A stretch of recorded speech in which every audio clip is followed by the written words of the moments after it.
Attention, vous écoutez un programme audioactif.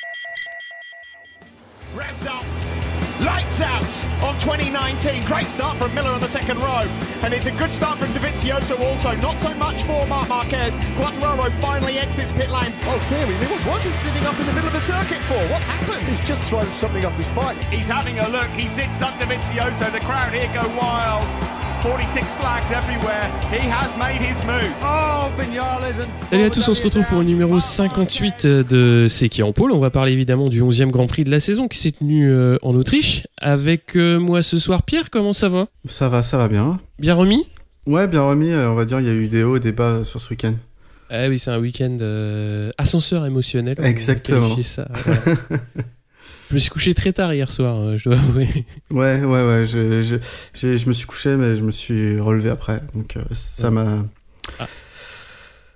travaillé. On va y revenir. Et Steph, comment ça va, Steph ?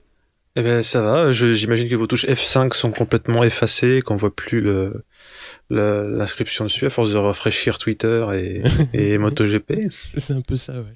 Alors, on va commencer par le gagnant du jeu, donc avec la bécannerie, Thium, PodCloud et le moniteur hors des clous.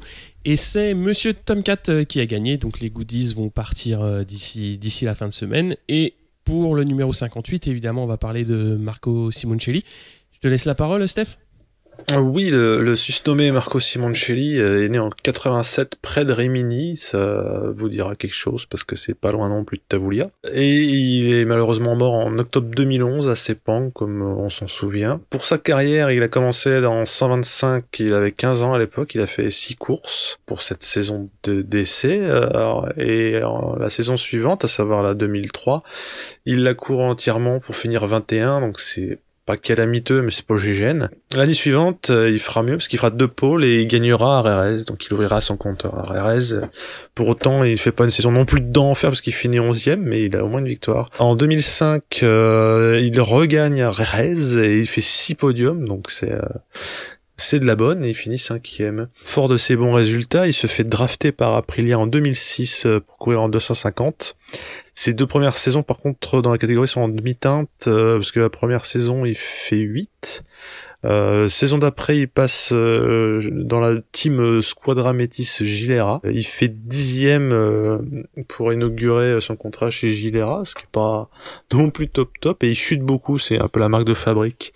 Malheureusement pour lui. Pour autant, Gilera ne le vire pas comme un malpropre, il lui renouvelle sa confiance, parce qu'il voit le potentiel, et ils ont bien fait, parce que l'année suivante, donc 2008, il est champion, rien de moins, champion 250, avec 6 victoires, plus 6 podiums, quand même. 2009, c'est moins flamboyant, mais il fait quand même 3e, ce qui fait que, a priori, logiquement, en 2010, Honda lui offre une porte d'entrée via le team Gresini Racing. Son baptême de rookie se passe pas trop mal puisqu'il terminera 8e. Donc c'est, pour ceux qui s'en souviennent, sa fougue sur le circuit, en tout cas son style rugueux qui plaît pas à tout le monde, on va en parler un peu, et son look et sa com à la Rossi, parce qu'il aimait bien déconner, sachant qu'il était pote avec Rossi, notamment parce qu'ils viennent de la même région. Ça en fait une figure du paddock remarquable. Faut voir que j'ai jamais compris comment on pouvait mettre autant de cheveux dans un casque. Pour ceux qui se souviennent de la Tignasse. À côté de ça, Rins, c'est un moine, hein. Donc, et puis on se souvient, je ne sais pas, mais moi je me souviens que Lorenzo l'avait tensé en conférence de presse en lui reprochant son style yannonesque. Yannone n'avait pas encore un style yannonesque à l'époque. C'est vrai, mais j'essayais d'imager un peu tu mettais au goût du jour les contacts, parce que le problème c'est qu'il y avait contact quand il s'y mettait l'animal. Alors on en vient à ce qui est tragique, et pour autant d'ailleurs c'est pas une de ces manœuvres qui le mènera à sa perte. Mais en octobre 2011, il trouve la mort lors du GP de Sepang. Alors c'est une image moi j'ai malheureusement vue, c'est une chute entre guillemets classique. il s'accroche à la brelle histoire de faire une Marquez, soit de la relever plus facilement. Mais retour d'adhérence sur les deux roues et la moto se retrouve complètement rebalancée, elle retraverse le circuit alors qu'il y a la meute qui passe. Autant vous dire que c'est carnage. S'il n'y a pas de bonne solution de percuter le Lascar, mais c'est Edwards et Rossi qui le percute. Il mourra de ses blessures. On peut déjà dire que dans le choc, il était dead. Hein. Ouais, il a perdu son casque sur le coup. Ouais. Hein, donc. Ouais. Sachant qu'il y a eu une histoire avec le casque, hein, pour ceux qui s'en souviennent, mais la lanière, elle est prévue pour céder avec une certaine force, où c'est déjà foutu, quoi. Donc en gros, sans vouloir faire le médico-légal, voilà. C'était pas possible de survivre. Il y a eu de nombreux hommages, notamment beaucoup de pilotes qui ont porté le 58, Capi Rossi pour sa dernière course, puis plein d'autres pilotes qui ont porté le 58. Je crois qu'il est toujours sur le casque de Rossi. Hein. Il me semble aussi, hein, mais je voudrais pas trop dire d'ânerie. Le circuit de Misano a été rebaptisé Simoncelli. Il y a une fondation à son nom qui continue de tourner beaucoup et a priori pas mal de stands 658 sur tous les GP pour vendre des goodies pour des bonnes œuvres. Et symboliquement, mais c'est quand même fort, la Dorna a retiré en 2016, donc récemment, le numéro 58 des numéros qu'on a le droit de prendre, si j'ose dire, un peu comme le 23 de Jordan en NBA. Voilà, donc désolé d'avoir plombé l'ambiance, on a plein d'autres trucs à raconter pour positiver ensuite. Pierre, est-ce que t'as vu courir Simoncelli? J'ai pas vu courir en direct. Non, je l'ai vu plus tard. Beaucoup plus tard d'ailleurs. En MotoGP, j'ai eu la chance de pas connaître de DSC en direct. Après, il y a toujours Louis Salom, mais non, j'ai eu cette chance-là. Mais c'était la chute et la mort, c'était pas beau à voir. Après, j'ai eu la chance de le voir courir 2-3 fois, notamment sur les circuits où il jouait, où il s'imposait, on va dire, au physique, pour se créer des ouvertures. Ouais, c'était un style assez agressif de pilotage et il avait l'air d'être un gars avec une personnalité, une gueule, quoi. Rien que sa coupe de cheveux, tu pouvais pas le manquer, je pense.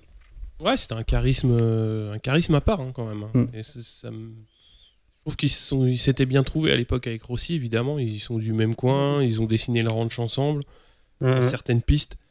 Et c'était comme tu dis, c'était une figure du paddock. Et son père est toujours dans le paddock puisqu'il gère l'équipe 658 en Moto 3. Et c'est souvent qu'on voit des petites piqûres de rappel à sa mémoire.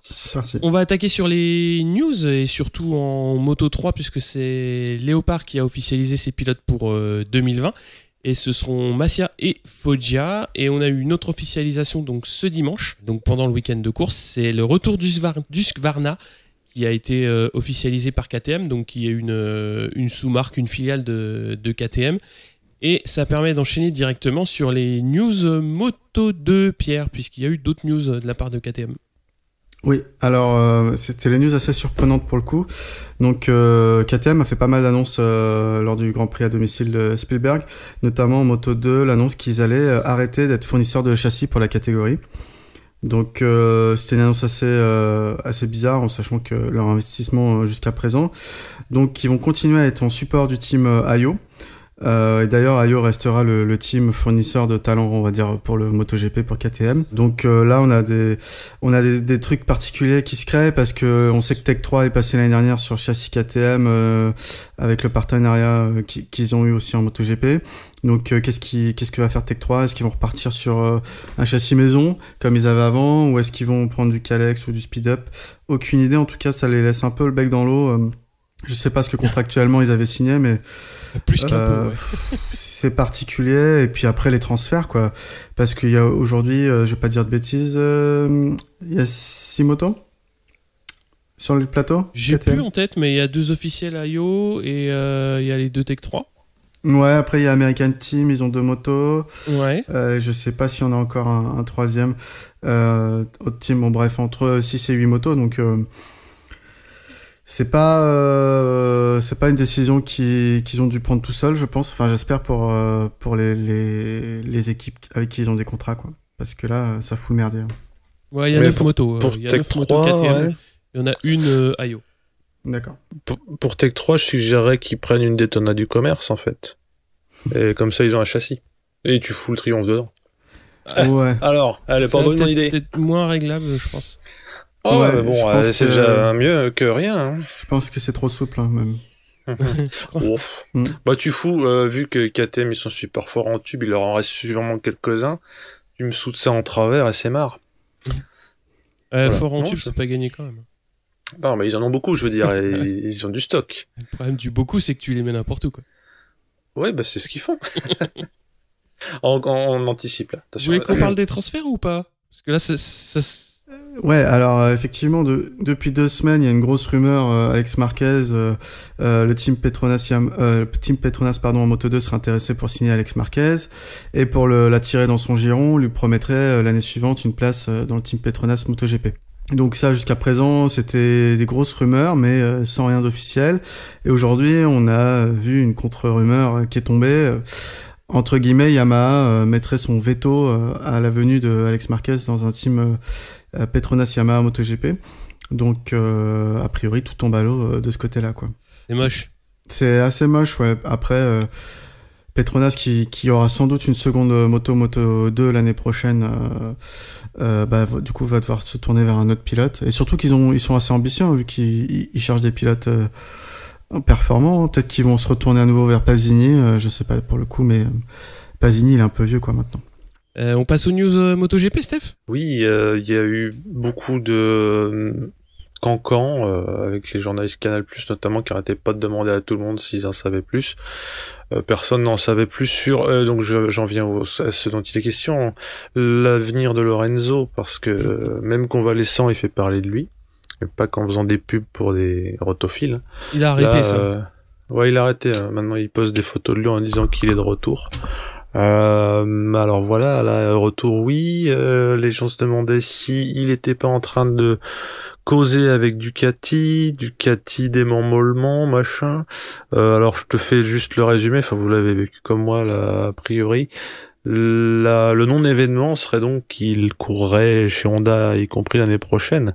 Donc si, pour parler, il y avait, ce serait pour le post-Honda. Hein. Mais il y aura pas de contrat cassé. Aux dernières nouvelles, alors nous, normalement, on n'aime pas trop ce genre de bruit de couloir, mais vu que ça a fait l'objet de la première moitié du week-end, si À je la puis dire. conférence de presse, c'était quasiment que ça. Mais ouais. Et puis bon, à chaque fois que tu parlais à quelqu'un d'intime, même s'il avait rien à voir avec la choucroute, le journaliste lui demandait. Bon, donc, alors, je veux bien qu'il veuille savoir, mais si c'était pas très subtil, quoi. Oui. Tout le monde bottait en touche. Sachant comme on l'a signalé, il est pas encore revenu. Il est question qu'il revienne dans 15 jours à Silverstone. pas. Est-ce que c'est même pas? Donc en fait, il va skipper Silverstone. Donc bon, on n'est pas non plus près de le revoir. Enfin, ça se joue à 3 semaines, un mois. Qu'il a beaucoup fait parler de lui, peut-être même malgré lui. Je pense que lui, ça l'enquiquine peut-être plus qu'autre chose. Bah, ça vend du papier, quoi.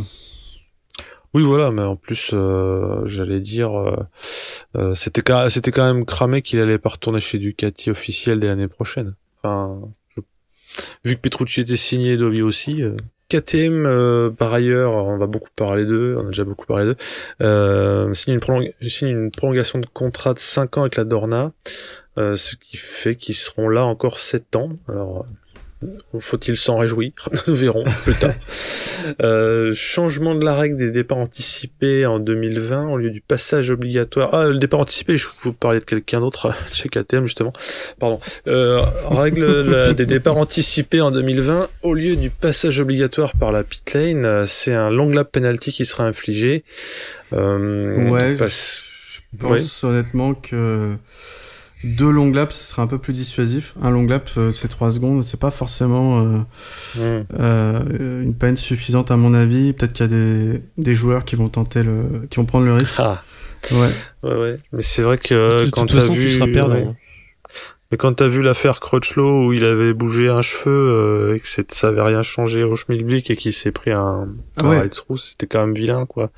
Alors il faudrait peut-être qu'il y ait une gradation, mais dans ce cas-là, ça devient compliqué parce qu'il faudrait dire bouger de tant de centimètres, tant de secondes avant. C'est compliqué, ouais. Mais je suis d'accord aussi que on passe d'un truc où c'est course perdue, voire même pour les points, à quelque chose qui se tente.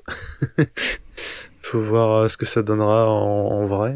Mais les gens du MotoGP m'ont l'air un peu moins indisciplinés que les gens du Moto3. Bon, on verra ce que ça donne dans le championnat. Moto3, ça a quand même pas mal sanctionné ce week-end. Oui, non, mais c'est ce que je te dis, c'est parce que c'est quand même pas nouveau qu'en Moto3 ça charcle et les mecs continuent, quoi. Ah bah oui. Alors qu'en MotoGP, à chaque départ, je me dis, j'espère que ça va pas être encore faussé par machin qui a éternué et son embrayage a bougé d'un micron. Non, ça a été ce week-end en tout cas, et puis les week-ends précédents aussi. Donc voici pour les news MotoGP d'avant-course. Ouais, on va parler un petit peu aussi des transferts, mais cette fois-ci en World Superbike, puisque Bautista, a priori, ne poursuivra pas avec Ducati l'année prochaine. Il serait plutôt proche de signer chez Honda. Je sais pas si c'est encore officiel ou pas. Alors, d'après les rumeurs, il a bien signé, mais il n'y a pas eu d'annonce en fait. Il n'y a pas eu d'annonce. Ok. Donc pour l'instant c'est pas officiel, mais ça devrait se faire d'ici peu. Peut-être après, juste avant la reprise. Et surtout, je voulais parler un petit peu de Kawa, parce qu'on avait parlé des résultats donc à Suzuka, qui avaient été très bons, puisque au bout du compte, ils avaient gagné compte tenu de la casse qui les avait un petit peu, comment dire, ils avaient chuté sur le dernier tour. Ouais. Et surtout, alors j'avais noté petite boulette, mais c'est surtout un petit incident diplomatique envers Razgatlioglu, donc le pilote turc qui accompagnait Rea et Aslam, puisque le Turc n'a pas roulé en course. Donc les 8 heures se sont faites uniquement en relais entre Rea et Aslam. Donc notre jeune Turc de 22 ans les a regardés faire, les a applaudis, les a ceci, il est monté sur le podium avec eux. Sauf que ça n'a pas vraiment plu à son agent, donc Kenan Sofuoglu, qui en a parlé à la presse et qui s'est pas caché que il était en train de discuter la prolongation de contrat chez Kawa ou le transfert chez Yamaha. Et donc moi je trouvais que le petit point était à signaler, quoi. C'est-à-dire quand tu fais venir un mec a priori en plus je crois qu'en qualif il a pas eu le droit d'utiliser des pneus neufs, ça a été que pour Rea et Aslam. Je trouve que c'était un peu fort de café et j'ai trouvé que la sortie de Sofuoglu était assez justifiée, c'est-à-dire mettre un bon coup de pression à Kawa pour dire si vous traitez les pilotes comme ça, c'est pas la peine de discuter pour l'année prochaine. Ouais. Clairement, déjà aujourd'hui, en Superbike, il a des meilleurs résultats qu'Aslam, qui est dans le team officiel.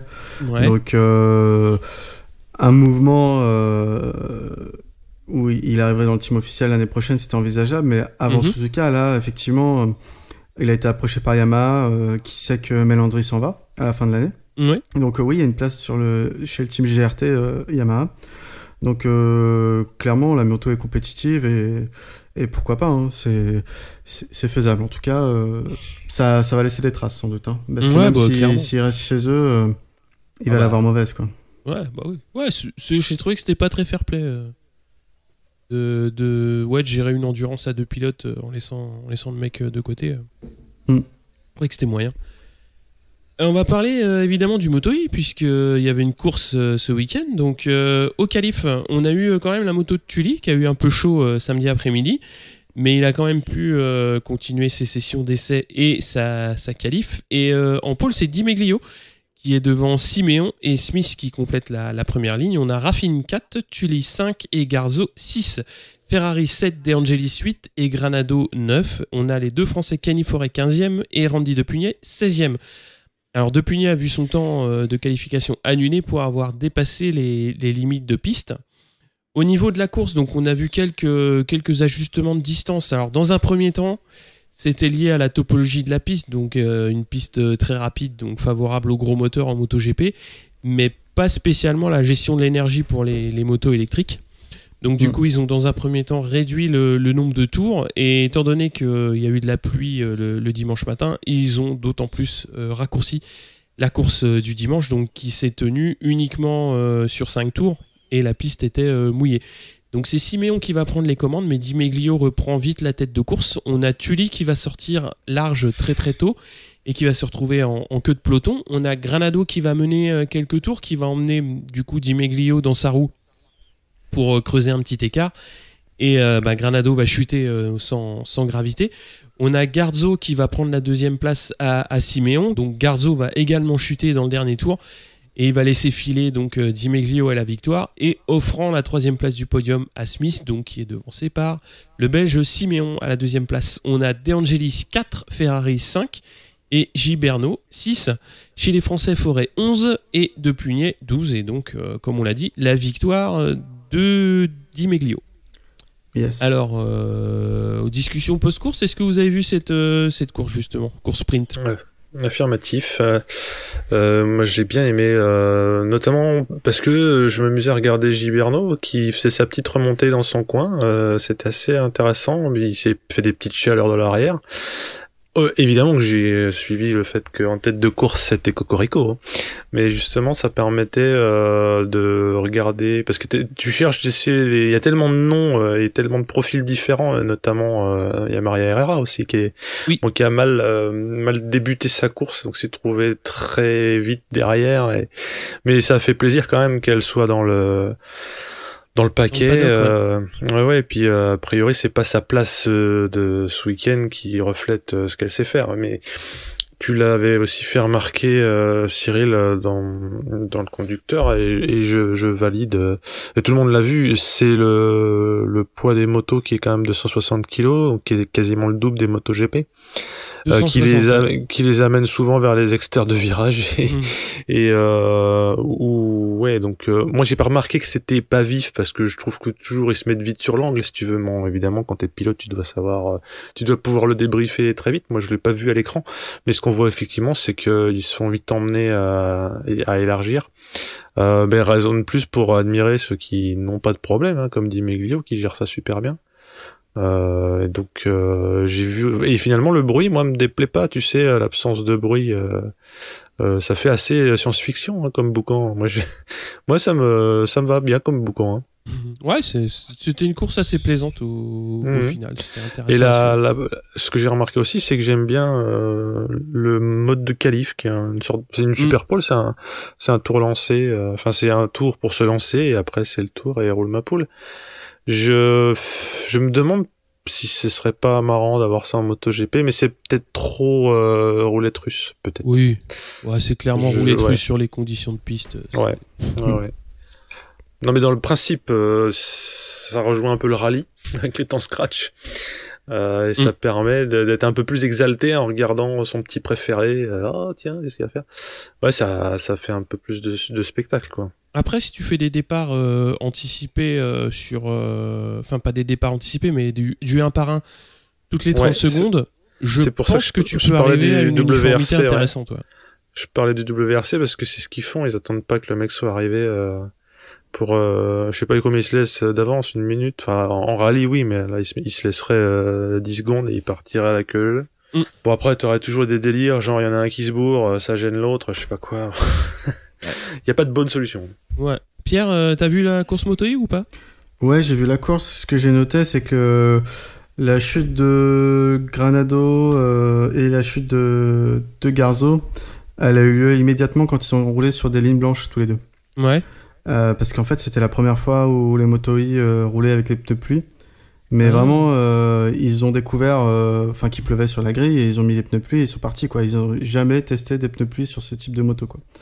Donc c'était vraiment une configuration particulière. Et j'ai bien aimé les bagarres des vieux briscards, De Angelis et c'était Gibernau. Les deux, ils mettaient des coups, ils hésitaient pas à aller mettre un coup de pression, quoi. Il y a eu des coups d'écart. C'était vraiment les vieux briscards là, ils mettaient la pression à Ferrari par exemple et tout. C'était assez marrant à voir. Et Di Meglio qui s'en sort bien, qui fait une bonne course. Il avait fait une bonne première course aussi au Sachsenring où il finissait 4ème.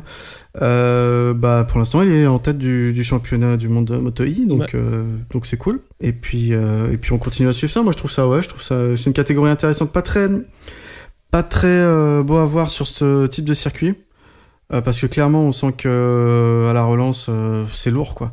quand c'est pas un très circuit dynamique. très stop and go, et ouais, dès qu'il rate le virage, tu sens que pour la remettre droite et ensuite remettre le coup de gaz, je sais plus si on peut plus dire coup de gaz, mais le coup électrique. Ouais.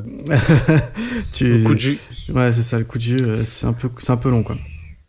Et moi, il y a un autre truc qui m'a frappé, ça décrédibilise un peu la catégorie, même si moi elle m'intéresse, c'est que je juge qu'elle a de l'avenir évidemment, mais même il y a du potentiel. Le truc, c'est qu'en gros, à chaque fois, on leur fait des sauf-conduits du style mon pauvre chéri, si tu veux pouvoir tourner, on va te mettre que 5 tours. Tu vois, ça fait un peu l'aumône. Mm-hmm. Mais on sait que c'est parce qu'ils sont en développement, et puis de toute façon si tu commences jamais à faire un championnat tu peux pas progresser dans des labos. Ouais, bien sûr. Mais là ça fait genre mon pauvre chou, ok, alors là le circuit il monte un peu ou il faut aller un peu vite, alors 5 tours ça fait un petit peu de la peine, mais nul doute que dès les prochaines années en gestion de l'énergie, peut-être en masse, après justement c'est toujours la quadrature du cercle, beaucoup de batteries ou quoi, ils arriveront à avoir une forme de stockage d'énergie qui sera moins lourde.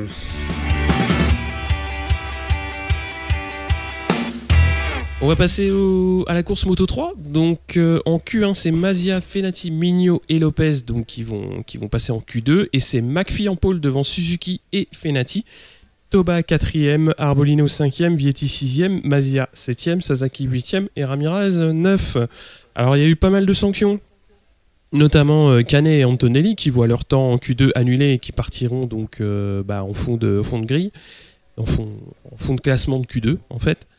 Et Fenati avait fait le meilleur temps, mais il a été annulé donc de par son comportement en course, et donc il partira 3e. Donc en course, la piste est encore humide par endroits, et on a Arbolino et Fenati qui partent fort, on a McPhee qui est pas loin, et le trio va se détacher quand même assez vite. On a Suzuki qui va chuter dans les premiers tours, donc les deux pilotes snipers vont filer le bon train en tête de course pour essayer de creuser un trou. Et derrière, les deux léopards sont déjà loin du trio, sachant que McPhee commence à avoir du mal à suivre. On a Fenati qui va s'échapper au 10e tour et qui sera jamais rejoint. Et on a Canet qui remonte doucement dans le top 10. On a Honshu qui commet une grosse erreur au freinage et va chuter. À 10 tours de l'arrivée, le podium est plié, donc sauf erreur de la part des protagonistes. On a McPhee qui prend la 2e place au 18e tour, et on a Vietti et Mazia qui remontent sur Arbolino. Et McPhee, on a Mazia qui sort de la trajectoire et va chuter 2 tours avant le drapeau à damier. On a Fenati qui s'impose donc devant Arbolino et McPhee. Vietti 4, Ramirez 5, Dalla Porta 6, Yurchenko 7, Kornfeil 8, Antonelli 9 et Canet 10e. Donc au niveau de cette course, on a eu quand même une physionomie très très différente, puisqu'on a des pilotes qui se sont détachés assez vite. Alors c'est lié clairement aux conditions de piste qui étaient un petit peu piégeuses suite à la pluie. Et comme on sait que Fenati est quand même très très à l'aise sur la pluie, il a maîtrisé son sujet, quoi, et bon, il a gagné sa première course de la saison. Donc c'était une course un petit peu différente pour du Moto 3. Alors on va passer au débrief du Moto 2. Pierre ? Donc en Moto 2, en qualif, on a Lecuona Marini, Locatelli et Di Gianantonio qui passent en Q2. Et en Q2, c'est Nagashima qui fait la pole devant Brad Binder et Chantra. Donc c'est une première ligne 100% non européenne pour la première fois en Moto 2. Bastianini, Lutti et Baldassari en seconde ligne, Vierel, Navarro et Gardner en troisième ligne. Du coup, Nagashima, je crois que c'était sa première pole également dans la catégorie. En course, donc on a un bon départ de Binder et Lutti, Vierel dans le coup également, mais l'Espagnol va aller percuter Nagashima en loupant son freinage. Bastianini, Gardner, Lutti et Marini forment un groupe à 4 derrière le Sud-Africain. Il y a une grosse bagarre dans ce groupe, ça change pour la catégorie. Gardner va se détacher et remonter sur Binder tout doucement. Lutti, lui, dévisse dangereusement, il recule pas mal, il est 9e à ce moment-là. Gardner va chuter après avoir fait une erreur et il va toucher Marquez en revenant sur la trajectoire. Et il va ensuite s'éterniser sur la piste, le cul par terre. C'était assez étrange. Ce qui aurait pu être catastrophique car certains pilotes sont passés très très proches de lui. Je pense que il a eu une épilation gratuite. Vraiment, ça aurait pu mal se finir. J'ai pas compris la réaction de Gardner après sa chute où il se relève pas tout de suite alors qu'il est parfaitement conscient, quoi. Il y a pas de problème. Donc Marini et Bastianini récupèrent les 2 places du podium derrière Binder. Et cette fois, c'est Marini qui perd l'avant en tentant l'inter sur Bastianini et va le faucher et l'embarquer avec lui. Donc la 2e place est alors pour Marquez et Navarro va récupérer la 3e. Il reste 3 tours, mais ça va pas bouger pour le podium malgré que Marquez est revenu sur Binder sur la fin. Donc Baldassari finit 4, Fernandez 5 et Lutti 6. Martin 7, Lecuna 8 et Schroeter 9. Ce qu'on peut noter, c'est que Binder a fait une course en tête du premier virage au dernier, et c'était également son anniversaire et le Grand Prix de la maison pour KTM et Red Bull. Donc on va dire que les étoiles étaient alignées, surtout que tous ceux qui sont revenus sur Binder chutaient mystérieusement. Moi je dis ça, je dirais. Oui, c'est ça, coïncidence, je ne pense pas. Tu crois ça? À chaque fois je crois qu'il y en a que le taureau, ouais, carrément. Dans la sculpture du taureau, doit y avoir des trucs, des trucs mécaniques là qui se mettent en place pour éblouir les pilotes. Ouais. Des projections d'air, tu sais, truc comme ça. C'est ma thèse. Ouais, la course de Garner quand même était belle jusqu'à sa chute. Et l'attitude quand il chute, va falloir lui expliquer que faut pas faire ça. Mais je sais pas s'il peut se prendre une pénalité pour... je ne sais pas, mais je pense qu'à minima, faudrait que les commissaires lui remontent les images et lui disent ça. Quand tu vois que c'est du goudron à gauche, à droite, devant et derrière, il faut sortir. Bah, surtout qu'il était derrière une bosse, donc les pilotes, ils voyaient pas forcément... Mais ouais, clairement, il a eu de la chance sur le coup. Il a eu putain de cul, ouais. Et c'est pareil pour Nagashima, il a pas de chance parce qu'il avait fait un bon début de course et il va chuter parce que c'est Vierret qui rate son freinage. C'est dommage pour le team là qui perd ses 2 pilotes qui étaient en forme. À part la victoire de KTM, c'est la première cette saison. Bon, j'ai pas trop de choses à dire. Puis Marquez qui continue de faire l'épicier. Ouais, carrément. Parce qu'il est 2. Plus que... Non, c'est un bon épicier, mais il a fini sur 0, donc il finit 2, et Lutti 6, donc ça creuse encore. Hein. Ouais. C'est ça. Ouais. Non, il a fait une course... il a pas fait une course formidable, mais avec toutes les chutes qu'il y a eu, il tire les marrons du feu. J'ai encore une fois une grande passion pour les pilotes qui finissent. je remarque qu'il finit quand même, le gars. Ça joue vachement à la fin du championnat. Hein. Là, oui, sur une course comme ça, oui.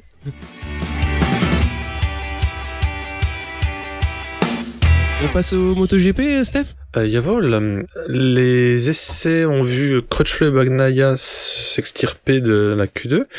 On sait que Crutchlow s'est un peu moqué de Nakagami qui avait le culot de demander le même matos que lui. Je fais remarquer que Nakagami, lui, était en Q2 d'emblée. Et on voyait la tronche de Crutchlow dans son box, et il était tout pas content du temps où il était pas sûr d'aller en Q2. Donc ça m'a fait un peu marrer. Qui aime bien châtie bien, j'aime bien Crutchlow, mais là, j'ai trouvé super nul ce qu'il a fait à son coéquipier. Quant à la Q2, Marquez met 4 dixièmes au plateau, donc ça nous a fait peur pour le reste du week-end. Enfin peur. Vous voyez ce que je veux dire. On allait se taper une Burno. Quartararo 2e devant Dovi, donc il confirme qu'avec Sayama 500 tours de moins, il met encore la pilule à tout le monde. Vignales est 4e sur la grille, Bagnaia 5, Nakagami 6. Donc Nakagami 6, je le répète, Rins 7, Miller 8 et Crutchlow 9.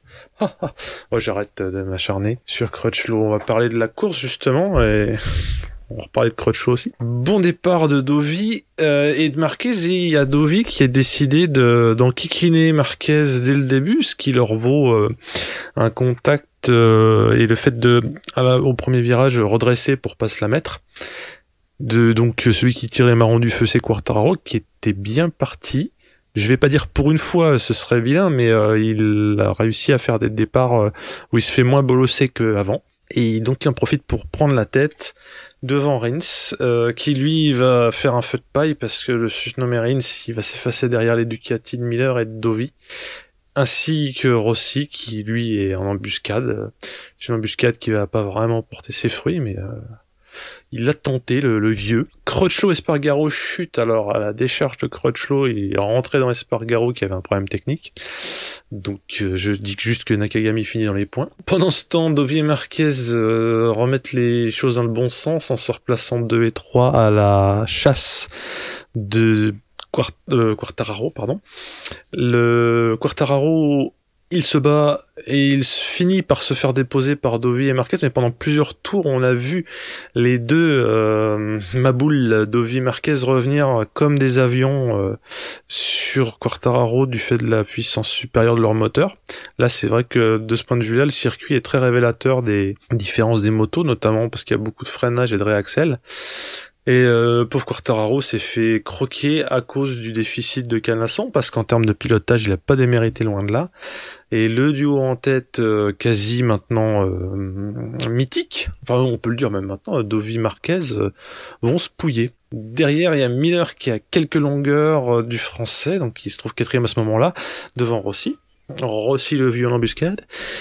Miller chute. Je n'ai pas bien vu la chute, je sais pas si le réalisateur était en train de picoler à ce moment-là, mais en tout cas, il a, j'imagine, dû s'enflammer. Non, perte de l'avant, entrée du virage. Perte de l'avant, enfin voilà, il roulait un peu fort. Ça se titille bien comme il faut entre Dovi et Marquez, et l'Espagnol va mener pendant un moment, sachant qu'à ce moment, on se demande justement en bout de ligne droite si Dovi attend pas exprès. Et ça va donc rester assez calme. Les Yamaha sont 3, 4 et 5, donc pas si mal que ça connaissant la saison qu'ils ont. Donc, mais ils n'arrivent pas à recoller, ça se voit en fait. C'est un peu un aveu d'impuissance, disons, mais c'est surtout que les deux devant sont des fous furieux et que la Ducati a du canasson à revendre. À 10 tours de la fin, Dovi, il prend l'initiative et il passe Marquez. C'est d'ailleurs à ce moment-là assez marrant de voir Marquez tourner la tête à droite du genre mais qu'est-ce qu'il fout là? Vous avez vu peut-être ça sur la retransmission, non? Ouais. C'est genre on croirait Joe Bartim, tu sais, ou alors comme Thium avec les yeux qui sortent du casque.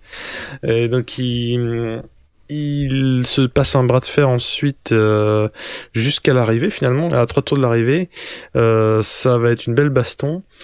On n'avait pas vu depuis assez longtemps des bastons comme ça, et le couple terrible a remis le couvert. Les deux leaders au général vont s'employer et offrir un beau spectacle, et c'est Dovi qui va s'imposer dans les dernières courbes, alors notamment les 2 derniers droites. Au premier droite, il prend l'initiative de se mettre à la hauteur de Marquez pour faire un inter que je qualifierais de marquésien, à savoir que il plonge à la corde, et en gros ce qui reste à faire, c'est de réussir à rester sur la piste en fait. Voilà, et il y arrive, et quand je regarde les ralentis ou les trucs sous d'autres angles, on a l'impression qu'il se fait un virage sur place quoi, quasiment, pour arriver à coiffer Marquez et à le prendre à son propre jeu. Et en fait, il varie un peu les coups parce que il avait déjà fumé Marquez sur un dernier virage, mais en anticipant l'attentat. Enfin, l'attentat. Bah ouais, les dernières fois, il était en tête et c'était Marquez qui essayait de le doubler. Et là, il lui a fait l'inverse. Ouais. Donc c'était quand même assez jouissif. Une autre position Kamasutra, on va dire. Ouais. On aurait dit une fanfic écrite par Pierre. Un truc genre avec Dovi qui gagne à la fin. Moi j'étais ravi, vous vous en doutez, parce qu'aussi ça évite qu'on sombre trop dans le championnat tué. Alors en termes de points et en termes de ce qu'on peut espérer pour les prochaines courses. On verra aussi si les circuits sont très forts en sensations fortes et en grosses lignes droites. Là où je me dis qu'on va se marrer, c'est à Sepang, parce qu'il y a des lignes droites qui sont longues comme des jours sans pain. Mais on verra, on n'y est pas encore. Du côté des Frenchies, comme on l'a dit précédemment, Quartararo était 3ème. Non seulement était 3ème, mais il est resté. Ce qui nous l'amène encore sur le podium, le Lascar. Donc là, il est en train de... Et donc, s'il est 3ème, c'est qu'il est devant Rossi et Vignales. Parce que Rossi fait 4, Vignales 5, je l'ai pas rappelé. Rins 6, Bagnaia 7, Oliveira 8. Alors là, Oliveira, premier KTM et 8. Hein, c'est un top 10 pour Tech 3. Donc à la fois le pilote et l'écurie doivent être ravis. Petrucci fait 9. C'était pas si mal vu qu'il a fait une course un peu en dedans. Si on parlait de KTM et de Zarco, Zarco 12e, pas si pire. Surtout si on sait que son coéquipier a pas fini. Mais bon, avec Oliveira 8, ça fait un peu brère. Donc si on veut débriefer cette course, qu'en avez-vous pensé? Je parle que de la course, hein, attention. Ouais, alors ce que je voulais dire pour apporter ma pierre à l'édifice. Oh, c'est bon. En fait, Espargaro, il a pas vraiment chuté, il a calé. Sa moto s'est coupée dans le virage. Et enfin Paul Espargaro. Et du coup, Crutchlow derrière était surpris, il a pas pu éviter, il est rentré dedans et c'est lui qui a chuté. Espargaro, il a juste abandonné, du coup, il a pas pu repartir, sa moto, elle voulait pas. Donc on va dire qu'il y a eu un incident technique et pour un team qui se veut gagner le championnat, ça la fout mal. Donc ça, c'est dit. Après, moi, En quelle année ils veulent le gagner? Ils ont dit c'était dans les 5 ans, je crois, quand ils sont arrivés. Ouais, mais ils sont peut-être pris un calendrier, tu sais, en Asie, ils sont en 4092, là. Ils ont peut-être décalé. Hein. Après, ouais, j'ai bien, c'était une belle course, j'ai bien kiffé quand Quartararo a fait ses 5 tours en tête au début. Il a profité du premier virage large de Marquez et Dovi. Après, clairement, il avait pas la puissance nécessaire pour tenir. Mais ensuite, quand il y a eu la bagarre des deux, Dovi et Marquez, c'était intéressant. Il y a eu du contact, il y a eu des dépassements, des aspirations. Et à la fin, effectivement, tu l'as bien souligné, ce n'est pas un move, on va dire, un virage, une prise de virage familière pour Dovi, c'est exactement plus du Marquez. Et il l'a dit lui-même, il a dit, j'ai pensé que j'allais jamais passer, quoi, ou que j'allais écarter à la sortie, ou que j'allais tomber. Et au final, ça passe. Il réussit à reprendre bien l'accélération, à finir devant. Donc voilà, c'est une victoire qui lui fait du bien, je pense qu'il en avait besoin. Clairement, il a vraiment vécu fortement vu sa réaction après course. Et Marquez, toujours beau joueur, a envoyé des fleurs à Dovi en disant qu'il s'est bien battu, que c'était une belle course, etc. Donc c'était plutôt bien. J'ai noté que Rossi a fait une belle course, même s'il a jamais pu lutter pour les places de devant. Devant son coéquipier Viñales. Et Bagnaia également, c'est sa meilleur résultat de la saison. Et il a arrêté de chuter là depuis quelques courses. Alors que Petrucci, au contraire, il était en dedans. Je sais pas comment il peut faire 9 en sachant que l'année dernière et il y a 2 ans, quoi, c'est les Ducati et le podium, les 2 Ducati officiels. Donc c'était assez étrange. Pour la 12e place de Zarco, comme t'as dit, c'est pas si pire. Je trouve que c'est un bon résultat pour lui. Clairement, c'est pas on peut pas dire que c'est un assez bon résultat pour son potentiel. Hein. Donc c'est un peu mitigé. Ouais, c'est loin. Et comme ils disent dans La Cité de la Peur, ce qui est bien mais pas top. C'est ça. Commissaire Bialès. Tout à fait. Et toi, Cyril, est-ce que tu as kiffé? Ouais. Moi, j'ai bien aimé. J'ai surtout bien aimé, effectivement, le dernier virage, parce qu'en fait... On vient tous pour ça, hein. Nous, on vient pas pour ça, mais j'ai trouvé, effectivement, que Dovi a fait... Ça manquait. Dovi a fait un super... un super move, dans le sens où il arrive assez vite pour prendre la tête à l'Inter, mais pas aussi vite que peut le faire d'habitude Marquez, ce qui fait qu'il se déporte trop. Il est arrivé pile poil comme il fallait, donc assez vite pour prendre l'ascendant, mais pas trop vite pour se faire déporter, ce qui a permis justement de passer la ligne en tête. Et effectivement, les premiers tours étaient vraiment très très beaux à voir, et toute la fin de course, ils ont bien animé le truc. Le seul regret que j'ai, c'est que c'est des passes d'armes qui se passent toujours à 2.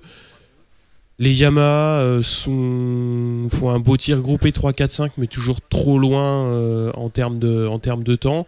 Et surtout, après, il n'y a aucune bagarre entre eux, quoi. C'est-à-dire que Quartararo, il est solide 3e.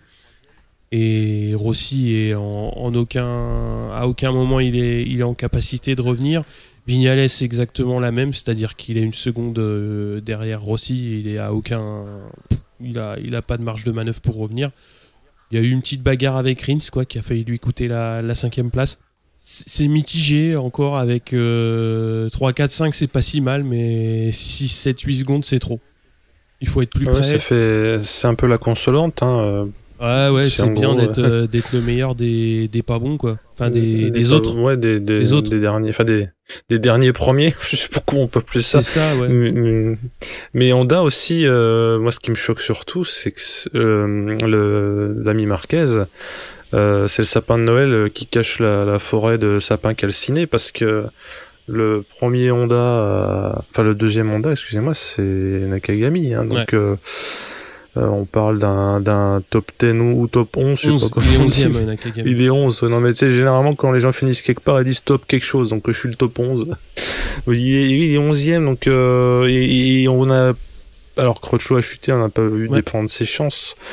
Mais on a l'impression, alors Bradle, c'est parce que Lorenzo est blessé, mais ça fait vraiment c'est Guernica, quoi. Chez Honda, si t'enlèves Marquez, ils sont pas si forts que ce que Marquez les fait paraître forts. Je sais pas si je suis clair. Ouais, si, ça fait penser à Stoner et Ducati, hein. On a l'impression qu'il y a que lui qui sait faire ça, et puis, mais après moi, le déluge, hein. Nakagami, c'est la moto de l'année dernière, hein, qui est beaucoup moins puissante que la moto de cette année, donc. Ah oui, mais par ailleurs, lui, il finit, hein, donc moi, mais ce que je veux dire, c'est que moi, Nakagami, il est vaillant, et Crutchlow, quand il fait, c'est vrai qu'il fait des coups d'éclat, mais en tout cas, Honda, c'est pas. Alors effectivement, il y a le marasme Lorenzo qui se blesse ou qui a du mal à prendre la mesure de la bécane. Avec Lorenzo, il est de bon augure de fermer sa gueule, parce que quand on voit ce qu'il a fait avec Ducati, j'attends la fin de la saison prochaine pour me prononcer, c'est-à-dire que je ne me prononce pas, parce qu'il est encore capable de nous gagner des trucs, l'animal. Non, mais après la saison de Lorenzo, la première année où il arrive chez Ducati, elle est pas bonne, mais en soi, il fait déjà des top 6, quoi. Ouais, il fait des trucs un peu plus solides, ouais. Là, la saison et surtout, chez Honda, il mène des courses. Ouais. Chez Honda, c'est catastrophique. J'avais noté également un petit fun fact, c'était l'anniversaire de Iannone ce vendredi. Je sais pas si vous avez vu sa tête de carénage. Joli cadeau d'anniversaire. Qu'est-ce qu'ils ont fait En fait, il avait 30 ans, du coup, sur son carénage, ils ont mis 29 plus 1. 29 plus 1, ouais, c'est vrai. 29, c'est mignon. Mais il aura jamais 30 ans, Iannone. Mais bon, il a pas fait comme Binder, il a pas gagné, lui. En cadeau d'anniversaire, il s'est fait prendre un tour par les deux furieux. C'est ça. Il les a regardés voir passer. La bataille au dernier virage. En fait, c'est ça, il voulait être mieux placé pour voir.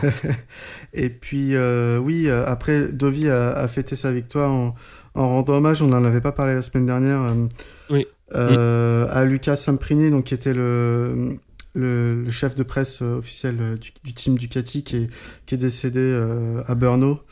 Donc voilà, ça c'était le petit point qu'on n'avait pas parlé, et ça avait vraiment touché, d'ailleurs c'est peut-être pour ça aussi Petrucci a fait des mauvaises performances, ça avait vraiment touché Petrucci et Dovi, hein, qui sont très très proches, qui étaient très très proches de cette personne. Du coup voilà, c'est bien qu'il y ait un petit hommage comme ça. D'ailleurs, Ducati a envoyé son collègue ou remplaçant, si j'ose appeler ça remplaçant, chercher le trophée. Tu sais, ils remettent toujours le trophée à l'équipe en plus, à côté là. Oui. Donc c'était un signe. Ouais. C'était un signe en envoyant son homologue, un signe de plus, quoi. Ouais. Alors, on va parler de ce qui a bousculé un petit peu le dimanche. Qui veut refaire un petit peu le film de dimanche soir et de lundi matin? Pierre, t'es chaud? Allez, je vais essayer on va parler évidemment de KTM et Zarco. Donc, après course, donc Zarco fait une déclaration simple, hein, il dit qu'il est content de sa deuxième place, que c'est pas on va dire suffisant, mais qu'il est content de prendre les points, etc. Mais surtout, ce qui est intéressant, c'est que Stefan Pirer, au magazine allemand Speedweek, qui déclare que Zarco, a priori, leur aurait demandé à rompre son contrat, ne pas aller au bout des 2 ans, donc finir cette année, voire même finir tout court dès aujourd'hui, et qu'il était pas bien, et que selon lui, c'était un pilote qui était en train de faire un burn-out et une dépression, et que on en avait vu les prémices déjà quand il s'était arrêté en course, etc. Zarco. Donc voilà, il a lâché une bombe dimanche soir là-dessus. C'était assez particulier à lire. Il y a eu pas mal de tweets aussi qui ont circulé entre Michel Turcot et Motomatters. Ouais. Ouais, non, clairement, il y avait des grosses rumeurs, donc même parmi les journalistes, donc c'était plus que juste une déclaration. Et effectivement, lundi matin est tombé le communiqué officiel KTM, qui a dû être rédigé dans la nuit avec les stagiaires parce que les autres étaient en vacances. Hein, on est en mois d'août après tout. Et clairement, donc là, Autriche aussi, quoi. Ouais.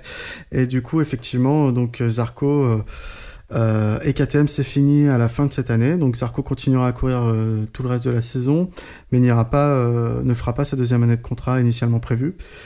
Et du coup, KTM se cherche un deuxième pilote et Zarco se cherche éventuellement une place l'année prochaine en MotoGP, même si on n'est pas à l'abri qu'il fasse un break. A priori, là c'est tombé tout à l'heure, il y a une interview de Zarco demain à apparaître dans l'équipe. Ah la vache. Oui. Oh putain, ouais. On exclut Lulu donc. Ouais, c'est sympa l'équipe de parler de moto quand il y a la merde. Non, ils ont fait leur... ils ont fait l'équipe magazine avec Quartararo samedi. Exactement. Qui veut embrayer donc sur tout ça ? Moi, en fait, je vais être moins incisif que la plupart des gens, hormis que ça avait l'air compliqué, je l'avais pas vu venir en fait. Je m'étais dit ok, ça va être merdique comme Rossi chez Ducati, toute proportion gardée quand même, mais on se souvient quand même que c'était misérable. Là, je m'attendais à un truc en autre boudin à la fin de l'année prochaine. Il aurait fait dans les 15e et puis il serait... Je sais pas ce qu'il aurait fait d'ailleurs. Mais là, c'est sûrement mieux pour lui, en tout cas en tant que personne, Zarco, d'après ce qu'il transpire de ce qu'on voit. Et comme le disait le journaliste de Canal quand il l'interviewait avec un peu de malice, comme ça se voit sur sa tête comment il va, là, ouais, t'avais envie de lui amener des oranges, quoi. Malheureusement, ouais, KTM, dans leur communiqué, tu l'as bien signalé, Pierre, que ça avait dû être fait par des stagiaires parce que je vais pas dire malicieusement parce que c'est même pas malicieux, c'est ridicule. Ils pointent les résultats d'Espargaro pour bien signifier que Zarco a fait que de la merde comparé à son coéquipier. Donc ça, pour un communiqué officiel, déjà communiqué et officiel, c'est deux mots qui s'appliqueraient pas à ce genre de torche-cul. Et c'est pas parce qu'ils sont en train d'assassiner un Frenchie. Hein. Moi, j'avais déjà pas aimé quand Aprilia avait dézingué Loves en premier tiers de saison, hein, il y a 2 ans. Mais là c'est n'importe quoi. Ouais. KTM, en plus, on en discutait avant la prise de micro. KTM semble pas apprendre de ses déboires et ne se remet pas en question en tant que team et constructeur. Hein. En gros, leur moto est géniale. Celui qui sait pas la piloter, c'est un blaireau. J'aimerais bien voir d'ailleurs ce que Pedrosa leur dit pendant les essais, parce qu'à mon avis, Pedrosa, il est pas con, hein, on le sait qu'il est pas con. Il est peut-être diplomate, mais il doit quand même pas leur dire que leur bécane, elle fait des super résultats, quoi. Je sais pas ce que t'en penses. Après, effectivement, t'as raison. Pedrosa, il roule, on n'a aucune idée des temps qu'il fait. Des fois, moi je parle pour Ducati, je connais un peu mieux. Quand Pirro il roule, des fois il fait des tests à Misano, au Mugello, on a un temps qui sort en disant il paraît qu'il a tourné une machin. Ça montre la performance de la moto, tu sais. Et là, Pedrosa, on sait pas ce qu'il teste, on sait pas combien il roule. Et dans l'idée que j'ai, Pedrosa c'est un jockey. Alors vu que c'est une moto qui est réputée pour devoir être brutalisée par son pilote, je pense que c'est plutôt la KTM qui brutalise Pedrosa. Enfin, et j'ai un immense respect pour Pedrosa, mais comment veux-tu violer une KTM quand tu fais 12 kilos, quoi? Je sais pas. Hein. La preuve, il s'est cassé la clavicule avant de la toucher. Ah oui, c'est ça. Rien qu'à l'idée, en fait, il s'est crispé. Non, mais c'est... Après, ça se trouve, Pedrosa arrive à la piloter parce qu'il y a peut-être un 3e mode d'emploi. Hein. Il y avait le mode d'emploi Espargaro qui est de mettre des coups de pied dedans pour qu'elle tourne. Mode d'emploi Zarco, c'est pas y arriver et finir loin. Peut-être que Pedrosa, il a une recette magique. Je sais pas. Ouais, après pour compléter un petit peu sur tout ça, moi je trouve que c'est surtout avant tout un échec des deux côtés. Puisqu'il y avait eu quand même énormément, je dirais pas d'attente, mais de promesses de la part de KTM qui avait dit oui, on prépare une moto pour Johan, elle est prête, elle est ceci, elle est cela. On voit ce qu'il en est. Après, il y a eu quelques erreurs de com aussi de la part de Zarco, puisque parfois il faut savoir garder des choses pour soi, et c'est valable des deux côtés. C'est-à-dire, je trouve que c'est devenu un déballage en place publique beaucoup trop tôt. Du coup, ça a mis tout le monde dans un mode totalement éloigné de la sérénité, et qui était de toute façon qui n'allait pas dans le bon sens. Après, c'est compliqué. Mais Bayer, il a tiré le premier quand même. Oui, si Bayer a tiré le premier, je te concède ça. Mais après, comme tu l'as dit, il faudra absolument que KTM fasse une autocritique, parce que déjà, quand Zarco voilà, de ce qui a été communiqué, c'est Zarco qui a proposé de partir, et donc KTM a accepté. Après, quand KTM va proposer le guidon à Miller, qui n'a toujours pas prolongé chez Pramac, Miller leur dit gentiment, bah écoute, t'es gentil, mais moi je préfère être dans mon team satellite plutôt que d'être dans ton équipe usine à compter les patates à la 15e place. Ça veut tout dire, c'est-à-dire que là, ils sont en train... Après, ils ont fait venir Zarco, certainement, pour avoir de meilleurs résultats, ce qui est pas le cas. Mais là, ils sont en train de ne plus être capables d'attirer des pilotes comme lui. C'est-à-dire que ils ont tous très bien vu aussi les résultats qui n'étaient pas là, donc qui sont peut-être liés à Zarco ou à la moto, ça, on n'est pas assez proche pour pouvoir le dire. Mais le fait est que le traitement médiatique, le traitement de la com et le traitement des mauvais résultats, tout le monde les a vus dans les papiers. Et Miller, s'il avait eu envie de vouloir construire quelque chose chez KTM, il en avait la possibilité et il a dit non.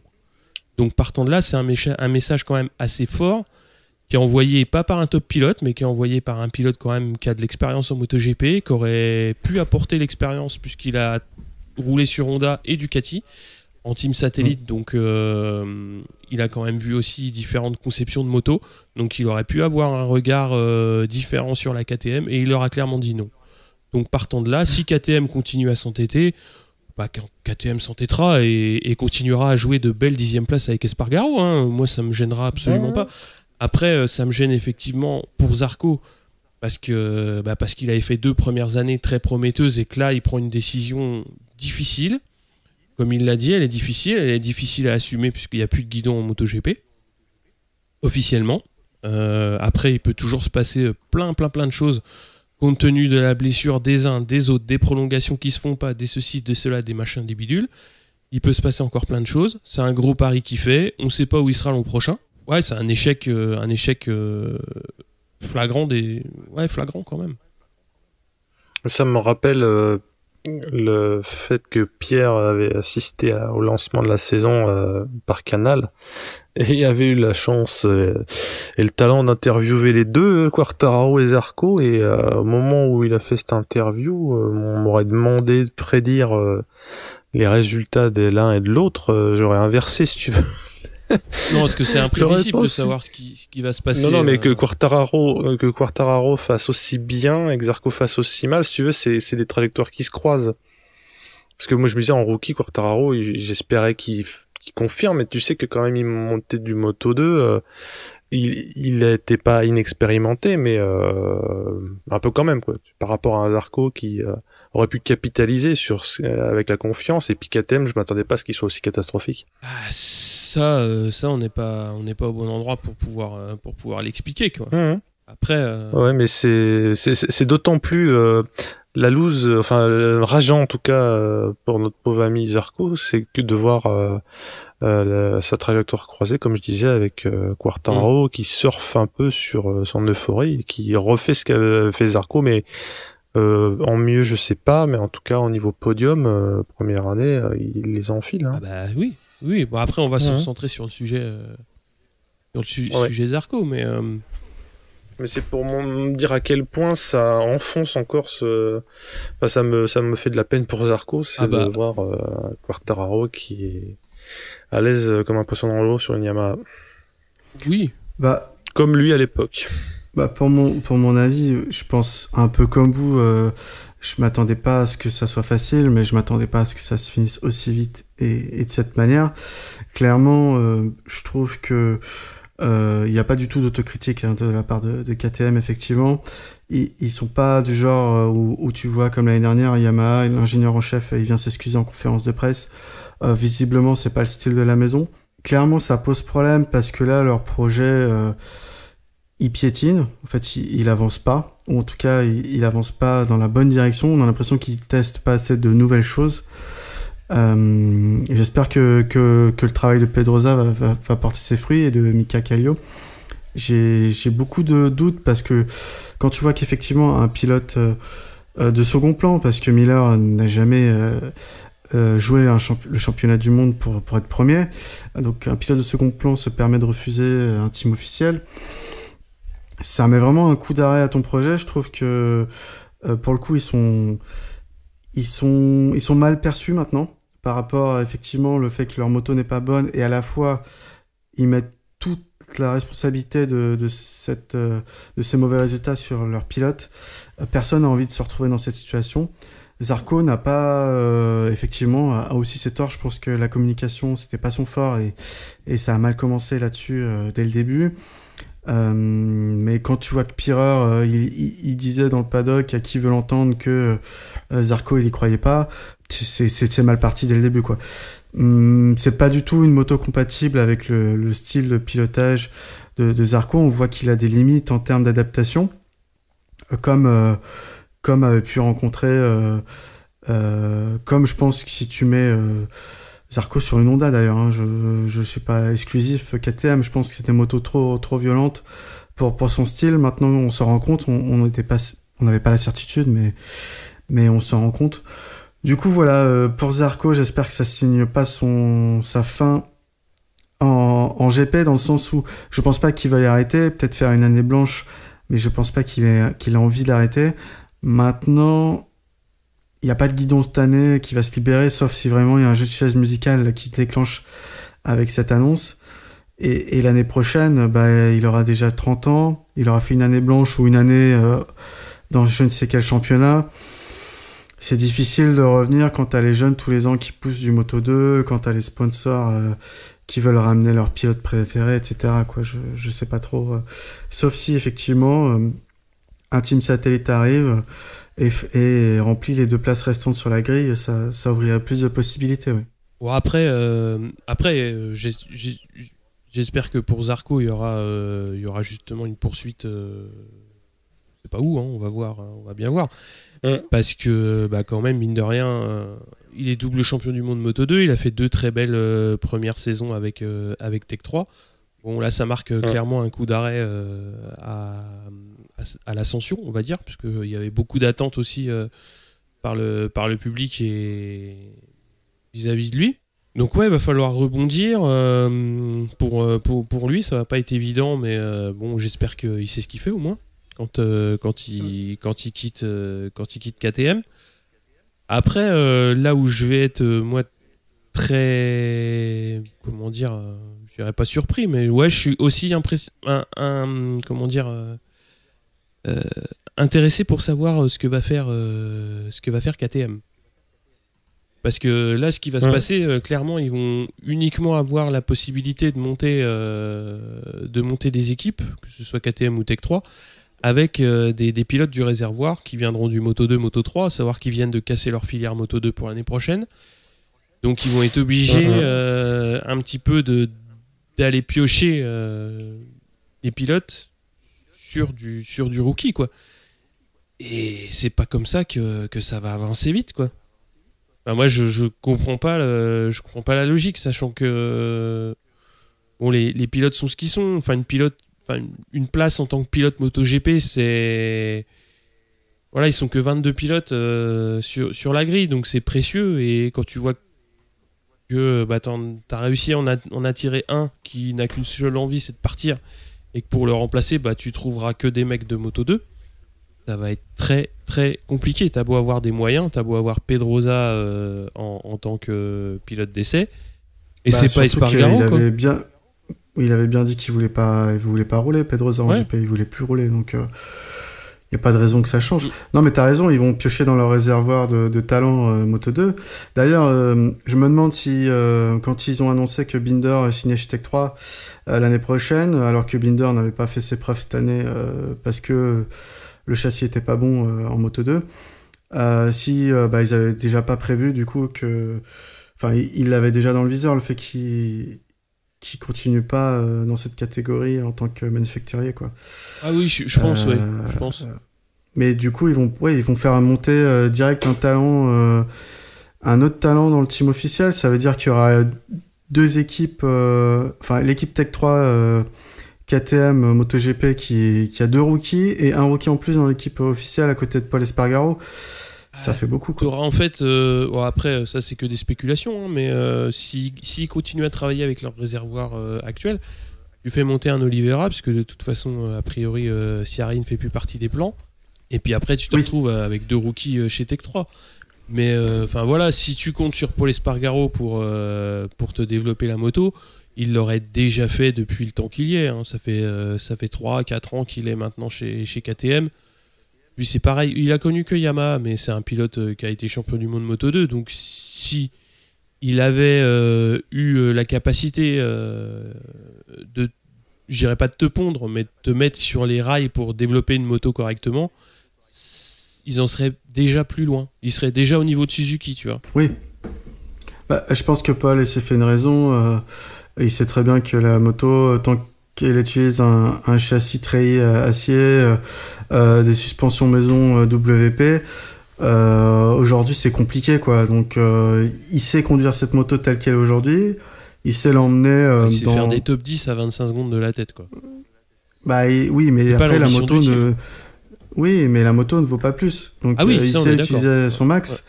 Ouais. Et puis c'est tout, quoi. Après il bosse. Est-ce que c'est un bon pilote de développement? Je sais pas non plus, hein. Est-ce que il donne des bonnes directions? Je sais que Bradley Smith avait plutôt craché sur la moto quand il a été mis au ban de KTM en disant de toute façon quoi que je veuille faire sur la moto comme changement, on m'écoute pas, donc waouh, c'est un putain de gâchis, quoi. Ouais, c'est un gâchis, c'est un drama, comme on dit. Et c'est pas fini, hein. Ouais, c'est les feux de l'amour, hein. Il y a encore 8 GP à faire, hein, les gars. Ouais, ça va être assez tendax dans le box. Ouais. D'ailleurs, ça va être assez rigolo. Enfin, rigolo, c'est pas le mot, mais... Non, mais ça... Je sais même pas s'ils vont lui préparer sa bécane, ils vont lui laisser changer les pneus tout seul. Enfin, je sais pas ce qu'il peut y avoir de pire, quoi. Non, mais tu vois ce que je veux dire par rapport au communiqué assassin qu'ils ont fait. À part, c'est lui qui va tout faire sur sa brelle, tu vois. Et, il va venir avec ses outils. Hein. Ouais, non, c'est vrai que c'est désespérant de voir ça, parce que clairement, la carrière d'un pilote est gâchée sur des problèmes aussi bêtes, quoi. Je dis pas qu'il aurait été champion du monde, Zarco, mais le fait, il y a un gros risque que ça mette fin à sa carrière MotoGP. Hein. Franchement, c'est compliqué, là. Je vois. Ouais, je pense que les prochaines semaines vont parler un petit peu. Peut-être qu'il avait déjà un petit truc derrière la tête, ça on sait pas trop. Et puis de toute façon on verra, parce que faut toujours garder espoir. Ouais, mais clairement, autant tu peux dire avec Honda il était approché l'année dernière, là il travaille avec Jean-Michel Bayle qui on va dire qui est représentant Honda, il y a des rapprochements qui peuvent se faire, hein, oui, mais sur la Honda il fera peut-être un peu mieux, mais il sera pas aussi compétitif avec son style de pilotage. Moi j'ai l'intime conviction qu'il fera jamais mieux que s'il était sur une Yamaha ou une Suzuki. Oui, parce que c'est des motos polyvalentes. Sur des 4 en ligne, quoi. C'est fort possible, mais bon, après faut jamais dire jamais, hein. On verra. Non, c'est sûr. On verra ce qui va se passer par la suite. On passe au sujet suivant, Pierre. On va parler de la Red Bull Rookie Cup. Donc il y avait une petite course de Rookies Cup qui se déroulait ce week-end. Donc on a Pedro Acosta qui s'impose devant Van Aert, et désolé pour la prononciation, Gabin Ploc qui est 4ème et Lorenzo Felon 5ème, donc les deux petits Français. Donc au général on a toujours Tate en tête devant Cougny et Acosta. Felon est 6ème, Ploc 15ème et Rouget 16ème au classement général. On va faire un point championnat puisque Là, on va bientôt clore l'épisode. Donc en Moto 3, on a Dalla Porta en tête avec 155 points, 1 point devant Canet et Arbolino à 113 points. En Moto 2, Marquez en tête avec 181 points devant Lutti 138 et Navarro 126. Et en MotoGP, le gros trou, puisque Marquez a 230 points, Dovizioso 172. Bon, il a repris 5, mais il y en a encore un paquet à reprendre. Et Petrucci 3e avec 136 points. Donc au championnat, on a Quartararo 7e.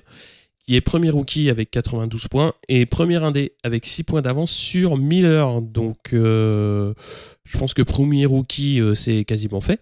Et premier indé, la bataille va être rude avec Miller. Je crois qu'ils sont pas très loin. Enfin, Crutchlow est pas très loin derrière, donc faut qu'il s'accroche. Parce que même si c'est honorifique, c'est quand même bien en première saison d'arriver à ça, quoi. Ouais, et puis peut-être première Yamaha, je veux pas m'avancer, mais il est à 10 points de Vignales 6 et à 11 points de Rossi 5. Ouais, il est pas très loin. Ouais. Après, je sais que ça ferait un sacré marqueur s'il réussissait à devancer l'un des deux ou les deux pilotes officiels. C'est pas fait, on verra à la fin de saison, mais il y a de sûr, parce qu'on en a même pas parlé dans le débrief, donc ça permet de faire un petit point ici. C'est quand même qu'il fait une saison de dingue. Parce que il est arrivé en MotoGP dans les circonstances qu'on connaît. Il n'était pas attendu, il était quatrième rookie, on va dire. Et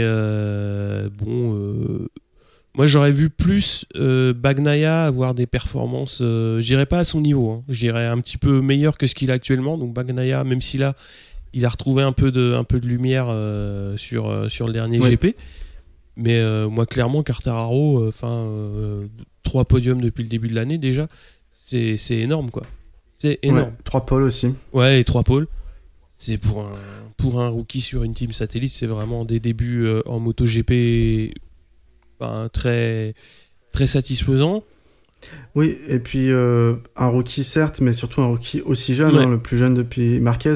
On voit que Zarco a fait des très bons résultats quand il est arrivé, mais il était beaucoup plus expérimenté avec ses titres de champion du monde Moto 2.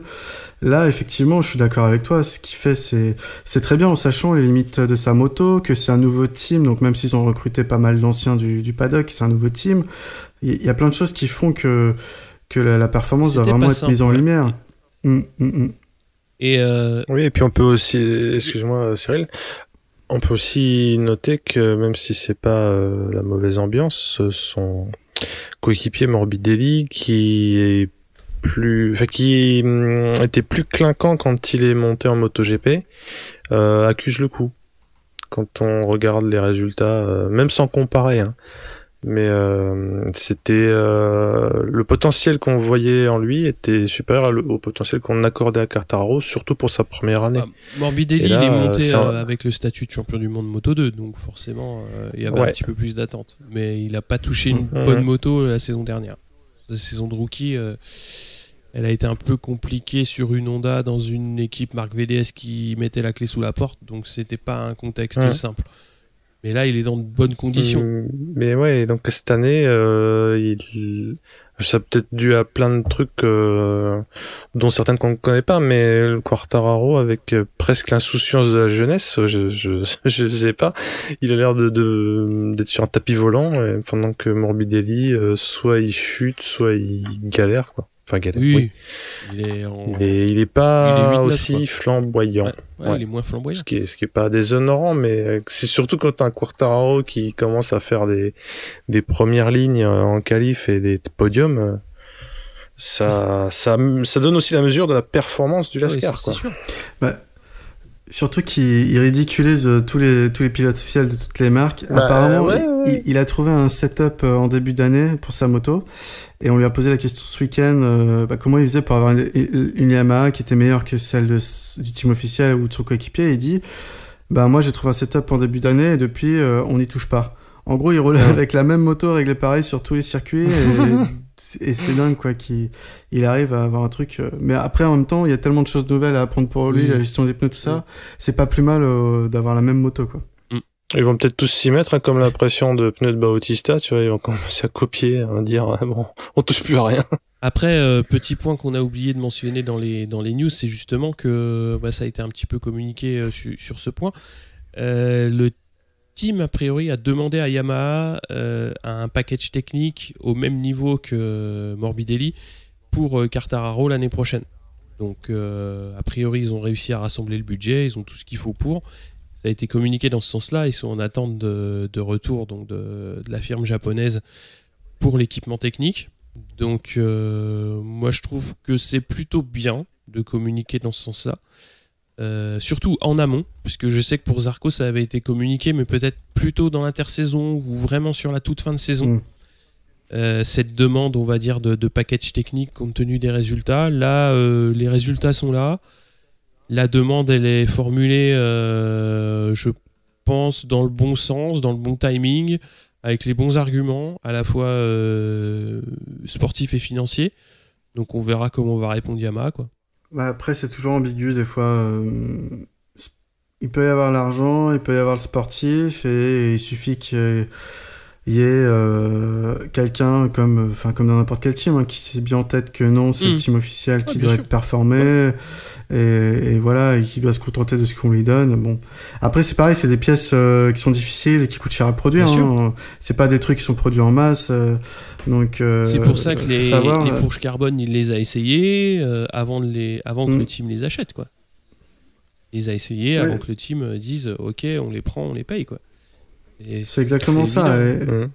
Et si ça se trouve, en même temps, le team officiel a pas besoin de ça pour se faire bolosser.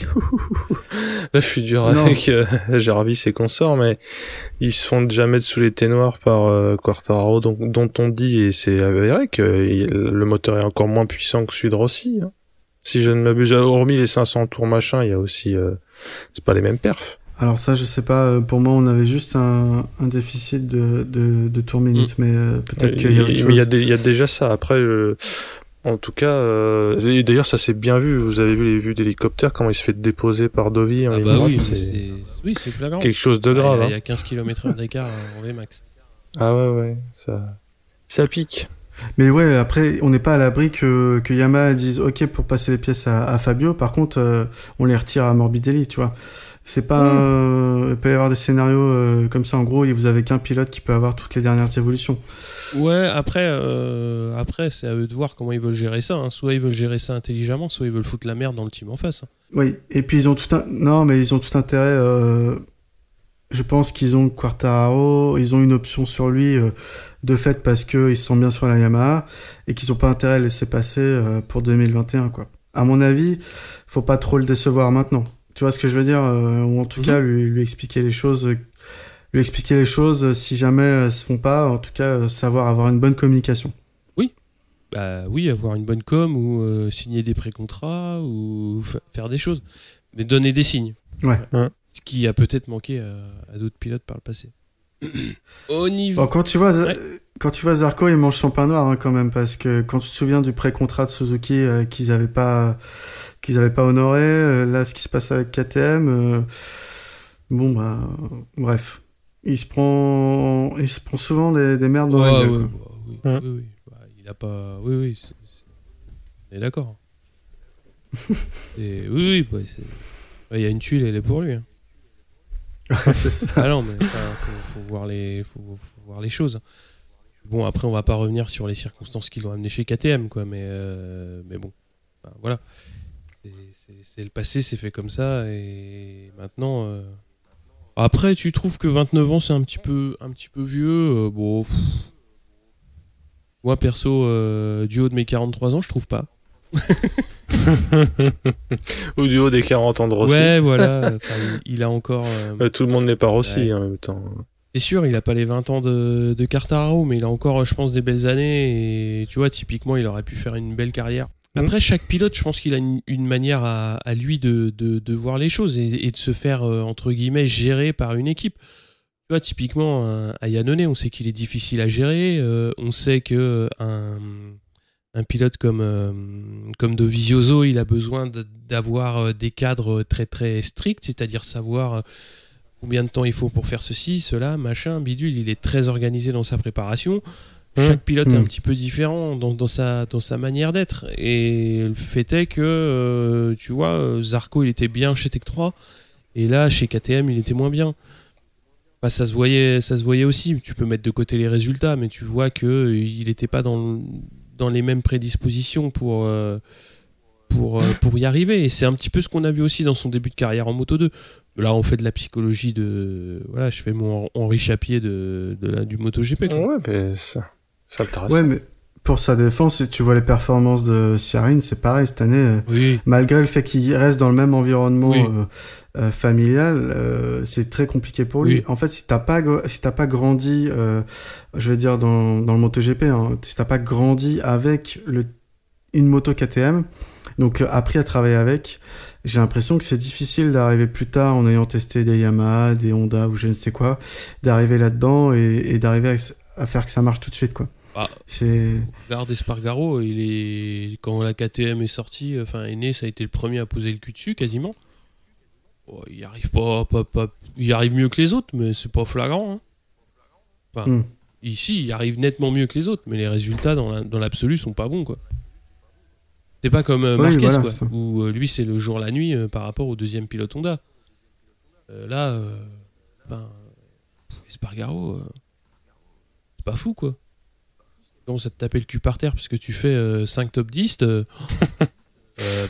c'est pas vraiment les ambitions ni les objectifs du team, quoi. Oui, c'est sûr. C'est compliqué puisque là ils sont quand même à un point où ça va faire 4 ans qu'ils sont en MotoGP, voire plus, et ils ont fait un seul podium et dans les conditions qu'on connaît, quoi. C'est-à-dire une course sous la pluie où la moitié du paddock finit dans le bac et où l'autre moitié est déjà en train de boire du champagne parce que c'est le dernier Grand Prix de l'année, quoi. C'est ça qu'il faut voir aussi. Moi, c'est ça qui me fait peur. Quand tu as une équipe qui te dit moi, ma moto, elle est prête, elle est bonne et on va gagner avec, et que le seul podium que tu l'as dans ces conditions-là, faut ouvrir les yeux, quoi. Alors ça pique peut-être un peu, quoi. Mais au bout d'un moment, le marchand de sable, c'est plus possible. Tu peux pas te voiler la face tous les week-ends comme ça. Hein. Bah, tant qu'ils ont le soutien de Red Bull, hein, les dollars, je pense Bien que sûr. ça va. Mais le jour où Il y aura toujours le soutien de Red l'afflux Bull. d'argent, je sais pas. Bah si. Red Bull, c'est autrichien, KTM, c'est autrichien. Oui. Voilà. C'est... Mais après, ils veulent les résultats, hein, Red Bull. C'est pas des donateurs généraux. Les résultats, c'est pas grave, ils les ont avec Marquez. Ils ont les autocollants sur Marquez. Donc s'ils veulent communiquer sur le MotoGP, ils communiquent sur Marquez. Donc pourquoi financer un team MotoGP dans ce cas-là ? Parce qu'ils en ont besoin aussi et qu'ils sont autrichiens et qu'ils voudraient bien que KTM y arrive. Je reste persuadé que si KTM n'y arrive pas, Red Bull va continuer à supporter le team. Je vois pas Red Bull arriver et dire bon les gars, stop, quoi. Voilà, c'est la fin du monde. Hein. Comme a fait Movistar avec Yamaha, quoi. Si demain Red Bull arrive et dit les autocollants, t'enlèves tout ça là, au secours, quoi. Ouais, clairement. KTM, je vois mal comment ils pourraient continuer 5 ans s'ils ont plus Red Bull derrière. Mais moi, je les vois difficilement quitter, quoi. Voilà, on extrapole, mais c'est même plus de l'extrapolation, quoi. on va arriver à un épisode de 5 heures. Bah ouais. Donc on va juste vous rappeler que le week-end prochain, il y a le French Superbike qui se court à Carole. Donc les Parisiens qui sont dans le coin, vous pouvez aller faire un tour au circuit, donc au nord de Paris, pour voir un petit peu les courses. Et que dire de plus ? On se dit à très bientôt. Ouais, pour Silverstone, s'il pleut pas. Hein. Ah oui. Ouais, préparez vos bouées et vos canards en plastique. Parce qu'il paraît, ils ont surfacé. Ça va être rigolo. Oui, il y a des bosses Ouais, maintenant. maintenant c'est... En fait, ça va être un super Il va falloir cross. prévoir des grands débattements de fourche.